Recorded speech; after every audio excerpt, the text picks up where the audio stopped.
Hello everyone, welcome to EduTap. So we know that IFSCA Grade A Phase 1 is approaching and time is very much limited. So keeping that in mind, we are sharing this list of most important topics with you with respect to Paper 2 of Phase 1. And let me tell you that the intention behind this most important topics is not that you have to cover these topics only as a part of the different components. But the point is that these important topics will help you to understand that what could be the priority areas. Apart from that, they will also help you in the last minute revision also, right? So I hope the agenda behind this session is clear to you and it is going to be very helpful for those aspirants who have actively started their IFSCA grade A preparation. But before we discuss all these things, just a small announcement. We know that previous year papers play a very important role if you're preparing for any competitive exam, including IFSCA grade A. So what you can do, you can go to the description box, click over the link, and from there you can download these PYQs that will help you to understand the trend, pattern, and difficulty level with respect to this examination. Now, before moving on to the important topics, first of all, I hope you already know about the syllabus, right? You know that as a part of phase 1, we have paper 1 and we have paper 2. For paper 1, the cutoff is 30%, and for paper 2, it is 40%, and the aggregate cutoff is 40%, right? And let me tell you that these important topics will help you a lot in order to clear this cutoff, the cutoff that is pre-decided cutoff as mentioned as a part of the notification, right? So because you will be able to decide that what are the priority areas and where you have to guide your efforts, right? So if we talk about the difficulty level with respect to the 2024 and 2023 paper with respect to IFSCA grade A phase 1 paper 2, then you can see that over here the difficulty level has gone up, right? Earlier I would say in 2023 paper was easier as compared to 2024, but when we talk about 2024, the level has gone up, right? Moderate to tough, I would say.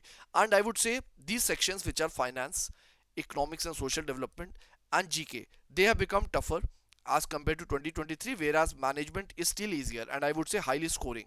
You cannot afford to skip management at any cost, and you already know that, right?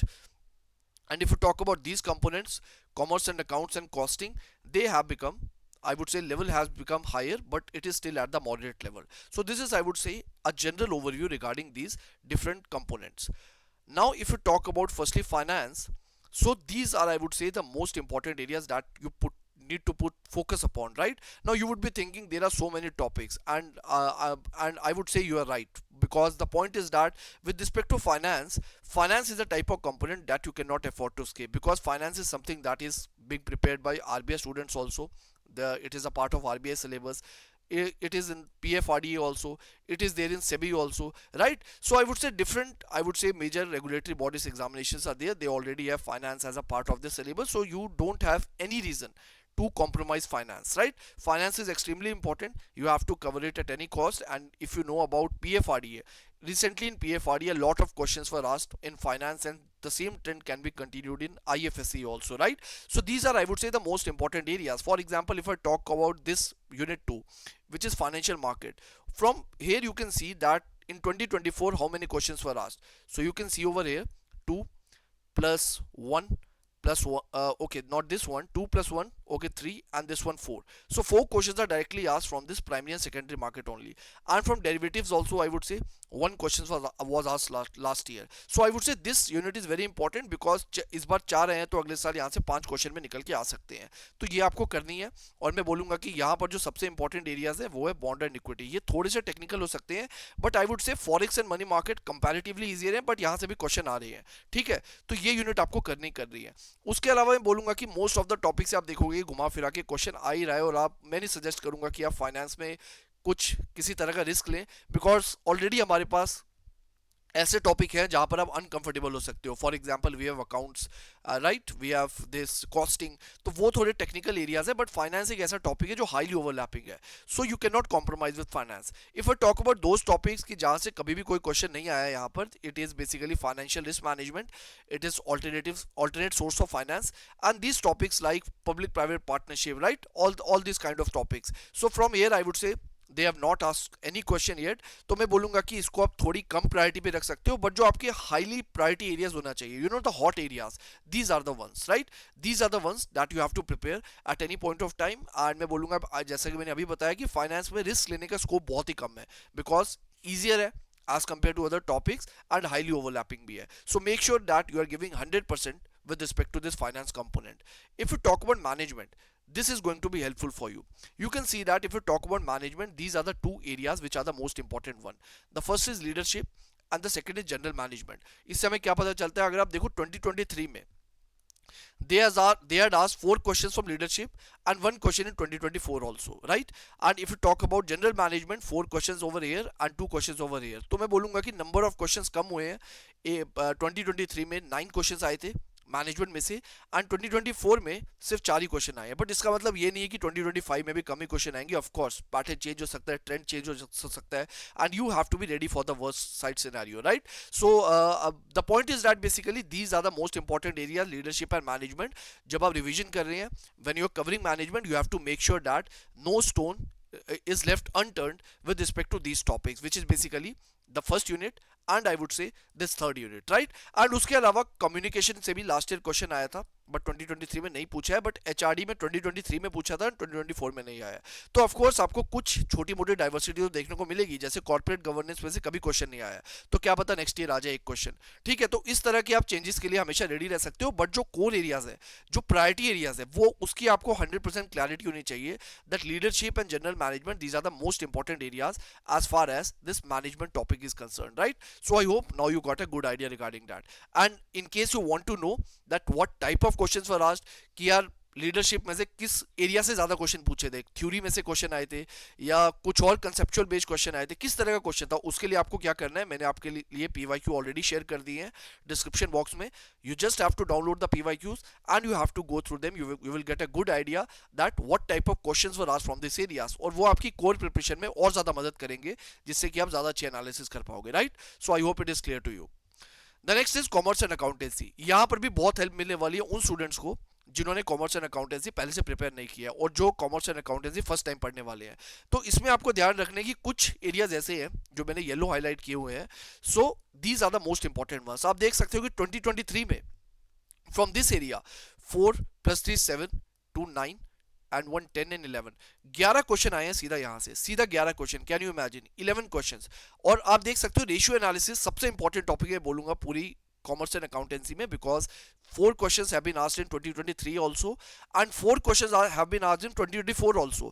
तो इससे तो आप बिल्कुल compromise नहीं कर सकते क्योंकि सीधा चार क्वेश्चन आ रहे हैं. क्या पता इस साल ज्यादा भी आ जाए या फिर कम भी आ सकते हैं, नो डाउट. बट आपको of course worst case scenario के लिए रेडी रहना है अपनी साइड से. तो आप देख सकते हो these are the most important area. तो इसका मतलब क्या हुआ कि unit 2 and I would say this unit 3 are the most important one, right? So if you see it over here, unit 2 and the unit 3, these are the most important units जो आपको बहुत अच्छे से करनी है. And unit 1 तो आप करोगे because ये तो बहुत बेसिक यूनिट है, तो अगर आपके बेसिक्स क्लियर नहीं होंगे तो आपको आगे ऑफ कोर्स प्रॉब्लम आएगी. तो यूनिट 1 to 3 पे बहुत अच्छा ध्यान रखो. एंड उसके अलावा आई वुड से आप अगर देखोगे तो लास्ट ईयर क्या हुआ था 2024 में आउट ऑफ सिलेबस क्वेश्चन भी आ गए थे.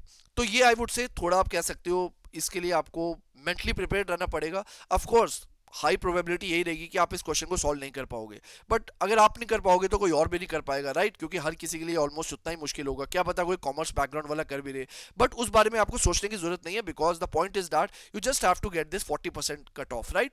तो जब तक आपका 40% कट ऑफ आ रहा है, डज नॉट मैटर कि आपने किस टाइप के क्वेश्चन अटेम्प्ट किए और कौन से छोड़े और कौन से किए, राइट? तो आपको अपनी स्ट्रेंथ पे फोकस करना है और उन एरियाज पे फोकस करना है जिनकी एग्जाम में पूछने की सबसे ज्यादा प्रोबेबिलिटी है, right? So these are I would से द मोस्ट इंपॉर्टेंट वन. उसके बाद कुछ और कंपोनेंट भी है जहां से एक क्वेश्चन आ रहा है, ठीक है? आई वुड से जैसे आप अकाउंटिंग का क्वेश्चन देख लो, अकाउंटिंग फॉर बोनस शेयर्स. तो बोनस शेयर में से 2023 में they had not asked any question, but in 2024 one question was asked.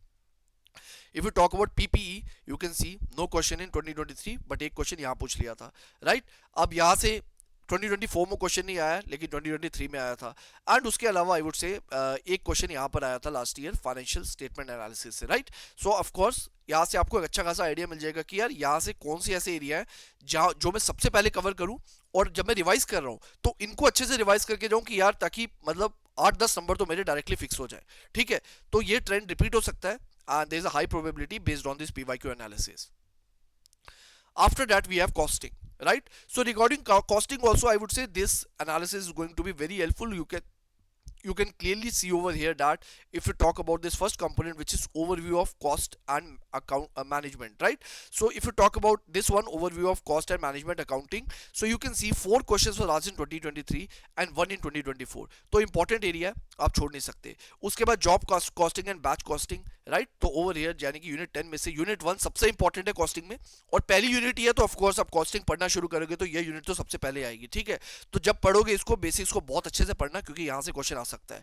उसके बाद आई वुड से job costing and batch costing में से क्वेश्चन आया हुआ है एक एक, ठीक है, 2023 एंड 2024 में. And the next is marginal costing. तो मार्जिनल कॉस्टिंग में से लास्ट ईयर ने 2 क्वेश्चन पूछे हैं. तो आप देख सकते हो कि पहली 3 यूनिट्स जो है ये बहुत इंपॉर्टेंट है. अगर टाइम कम है, ये लास्ट का नहीं पढ़ पा रहे हो, तो मुझे लगता है कि कोई बड़ी बात नहीं है, क्योंकि ऑलरेडी आपके पास और भी सारी चीजें हैं जहां से आप मार्क्स गैदर कर सकते हो.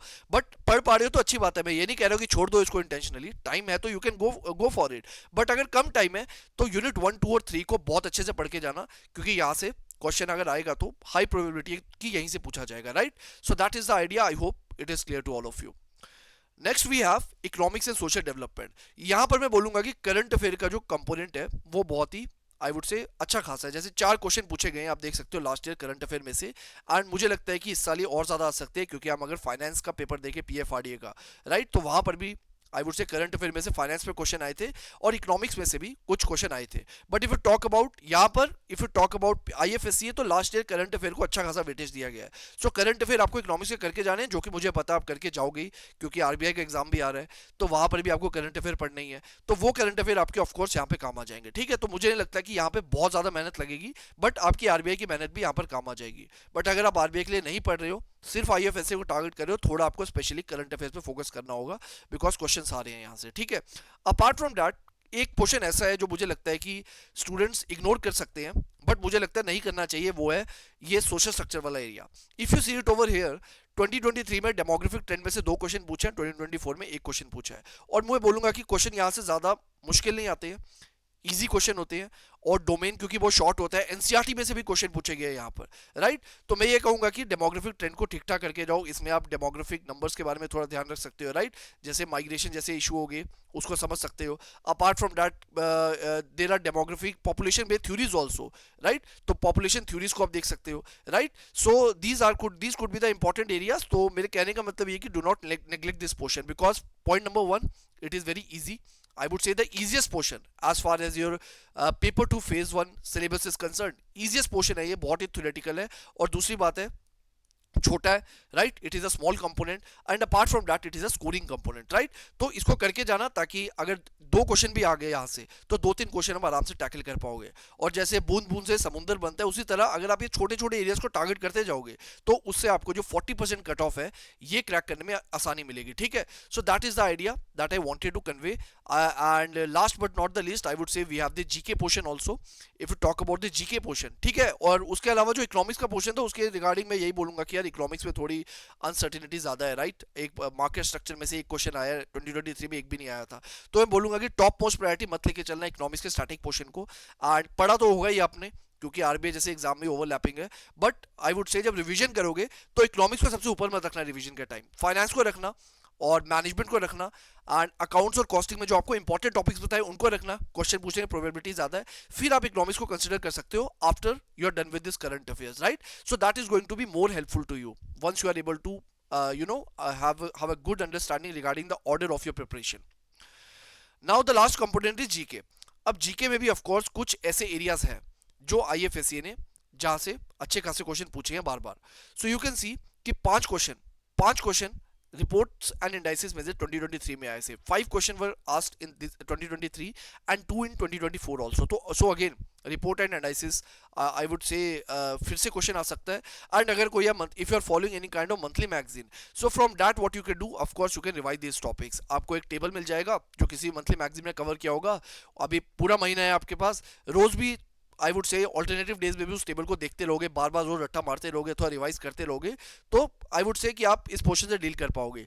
The same thing is with schemes also. Scheme is an area I would say it is highly overlapping with other competitive examination. So अगर आपने आरबीआई के लिए प्रिपेयर कर रहे हो या अभी पीएफआरडी का एग्जाम दिया है, तो स्कीम आपने पढ़ी होंगी, राइट? तो कुछ नया नहीं होगा स्कीम में, वही स्कीम होती है, हर एग्जाम में वही काम आती है. तो यहाँ पे ही पढ़ लोगे तो 2023 में 2 क्वेश्चन आए थे और 2024 में 3। तो स्कीम से आप 3 क्वेश्चन यहाँ से ले सकते हो, 2 क्वेश्चन यहाँ से। आई वुड से अगर जीके में 3 + 1 4 5 6 7 8 9 9 क्वेश्चन आ रहे जीके में, तो आप 4 या 5 तो टैकल कर ही लोगे अगर आप एक मीडियम लेवल प्रिपरेशन भी करके देखते हो, और आप, मैं बोलूंगा कि बाकी एग्जाम की प्रिपरेशन से इस प्रिपरेशन को ओवरलैप करते हो, तब भी आप 4-5 क्वेश्चन तो कर ही लोगे। और एक क्वेश्चन स्पोर्ट्स में से भी आया था, राइट? तो 2023 में कुछ भी नहीं आया था, but these 3 I would say are the most important words. तो यहाँ से आपको आइडिया लग रहा होगा कि किस तरह आपको अपनी प्रायोरिटी सेट करनी है with respect to preparation. If you're revising, what are those areas that you have to put on priority, what are those areas that you can, I would say, neglect as a part of your last minute revision, right? तो इससे आपको cut off clear करने में आसानी होगी। And again a word of caution, इस video का intention ये बिल्कुल नहीं है कि आपको सिर्फ यही टॉपिक करके जाने हैं and you will be able to clear the exam, because of course it is a kind of misguidance. I don't want to promote that. As a responsible aspirant you should try all probabilities to be at the safer side so that you can get maximum questions correct as a part of the examination. But the point is that this will be helping you in order to basically refine your approach, right? So I hope it is clear to you. Now if I, before I end the session, let me also tell you that how EduTap can help you as a part of your preparation. So basically you have to go to this courses section, IFSCA Grade A courses, and you can see we are providing these test series that you can go through if you think it is going to help you as a part of your preparation. Apart from that, there is recorded crash course also. This is the price and this is the code that you can apply, and for the details of rest of the courses you can go to a website and you can see the details, right? These are the things that are being provided as a part of it. And if you have any query, any question, any doubt, please do not hesitate to contact our team. We are there for you, and you can contact us through hello@edutap.co.in, or you can write as a part of the comment section of this video also. So I hope the video was helpful. Thank you so much and all the best.